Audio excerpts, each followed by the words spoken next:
আসসালামু আলাইকুম। চাল আর বাদামের এই রেসিপি এতটাই সুস্বাদু হবে, আপনারা খেয়ে বুঝতেই পারবেন না যে কী দিয়ে তৈরি করা। এতটাই সুস্বাদু হবে। আমি চাল আর বাদামের যতগুলো রেসিপি তৈরি করেছি, সব থেকে এই রেসিপি বেস্ট। আশা করছি আপনাদের কাছেও খুবই ভালো লাগবে। তাহলে চলুন দেখে নেই। প্রথমে চুলায় প্যান বসে দিয়েছি, প্যানটা গরম হয়ে গেছে। এখন দিয়ে দিচ্ছি চিনি গুঁড়া পোলাইয়ের চাল হাফ কাপ। এখানে আমি চিনি গুঁড়া চাল নিয়েছি, আপনারা যে কোনো চাল নিতে পারবেন, তবে এই চাল নিলে বেশি ভালো হবে। সুন্দর ফ্লেভার পাওয়া যায়, খেতে ভালো লাগে। কিছুক্ষণ নেড়েচেড়ে নেওয়ার পরে বাদাম হাফ কাপ দিয়ে দিলাম, যে কোনো বাদামই দিতে পারবেন। দিয়ে হালকা আঁচে নেড়েচেড়ে কিছুক্ষণ ভেজে নিব। যখন দেখবেন একটু কালার চেঞ্জ হয়ে আসছে আর মুচমুচে হয়ে গেছে, তখনই বুঝতে হবে ভাজা হয়ে গেছে। এখন চুলা থেকে নামে একটা প্লেটে ঢেলে এক সাইড রেখে দেব ঠান্ডা হওয়ার জন্য।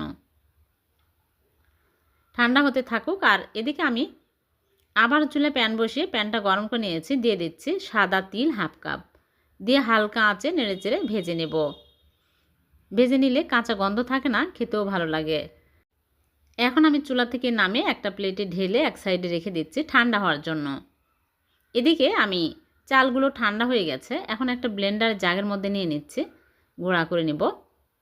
একদম মিহি করে গুঁড়া করে নিতে হবে। আপনারা চাইলে পাটায়ও গুঁড়া করে নিতে পারেন। এইরকম করে গুঁড়া করে নিয়েছি।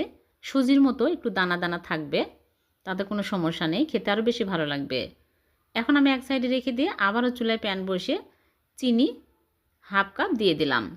চিনি দিয়ে একটু নেড়েচেড়ে সুন্দর কালার হলেই দিয়ে দিচ্ছি লিকুইড দুধ এক কাপ।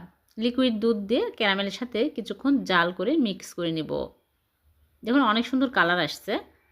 এখন আমি এর মধ্যে দিয়ে দিচ্ছি চিনি। চিনি পরিমাণ মতো দিতে হবে, যে যেরকম মিষ্টি পছন্দ করেন। এখন আমি আরও কিছুক্ষণ নেড়েচেড়ে জাল করে নেব। হয়ে গেছে। এখন চুলা থেকে নামে একটা কাপে ঢেলে এক সাইডে রেখে দিচ্ছি ঠান্ডা হওয়ার জন্য। আবারও চুলায় প্যান বসে দিয়েছি। প্যানটা গরম হয়ে গেলে দিয়ে দিচ্ছি ঘি 1 টেবিল চামচ। ঘি যখন মেল্ট হয়ে যাবে, তখন আমি এর মধ্যে দিয়ে দিচ্ছি চালের গুঁড়া। সবগুলো দিয়ে হালকা আঁচে নেড়েচেড়ে ভেজে নিতে হবে। একদম হালকা আঁচে ভাজতে হবে, তাছাড়া কিন্তু চট করে পুড়ে যাবে, তখন খেতে ভালো লাগবে না, তিতা লাগবে। একদম হালকা আঁচে নেড়েচেড়ে ভেজে নেব। খুবই মজার এই রেসিপি, আপনারা বাড়িতে অবশ্যই ট্রাই করবেন। নারিকেলের গুঁড়া দিয়ে দিলাম 2 টেবিল চামচ, তাহলে আর খেতে ভালো লাগবে। স্বাদ মতো লবণ দিয়ে দিলাম। এলাচি গুঁড়া সামান্য পরিমাণে দিয়ে দিচ্ছে। এখন আমি আরও কিছুক্ষণ নেড়েচেড়ে ভেজে নেব।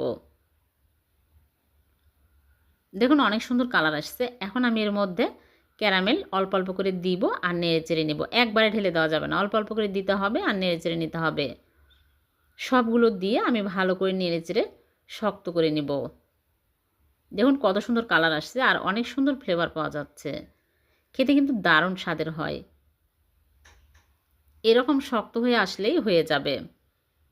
এখন আমি নামানোর আগে এখানে 1 প্যাকেট গুঁড়া দুধ দিয়ে দিচ্ছি, তাহলে আরও বেশি টেস্টি হবে। দিয়ে আরও নেড়েচেড়ে ভালো করে মিশিয়ে নিব। একদম শক্ত টাইট হয়ে আসছে। এখন চুলা থেকে নামে প্লেটে ঢেলে হালকা গরম থাকতে আমি লাড্ডুর শেপ দিয়ে নিব। এরকম করে অল্প অল্প করে নিয়ে চেপে চেপে লাড্ডুর শেপ দিয়ে নিচ্ছে। এরকম করে সবগুলো বানিয়ে নিব। আমার রেসিপি ভালো লেগে থাকলে লাইক কমেন্ট শেয়ার করতে ভুলবেন না। তারপরে আমি এখানে চিনি শিরা নিয়েছি। চিনি শিরাতে একটু চুবিয়ে তারপরে সাদা তিল যে ভেজে রেখেছিলাম, ওই সাদা তিলের মধ্যে এইরকম করে কোট করে নিচ্ছি, তাহলে খেতে আরও বেশি টেস্টি হবে। আর চিনি শিরাতে চুবালে অনেক সুন্দরভাবে লেগে যাচ্ছে। এইরকম করে আমি সবগুলো সাদা তিলের মধ্যে কোট করে নিয়েছি। দেখলেন তো কত সহজে হয়ে গেল। ভীষণ সুস্বাদু চালের লাড্ডু। আমি একটা ভেঙে দেখাচ্ছি কতটা মজার হয়েছে। এই লাড্ডুগুলো অনেক দিন পর্যন্ত স্টোর করে রেখে খেতে পারবেন। অবশ্যই ট্রাই করবেন। আর ভালো লাগলে লাইক কমেন্ট শেয়ার করে দেবেন।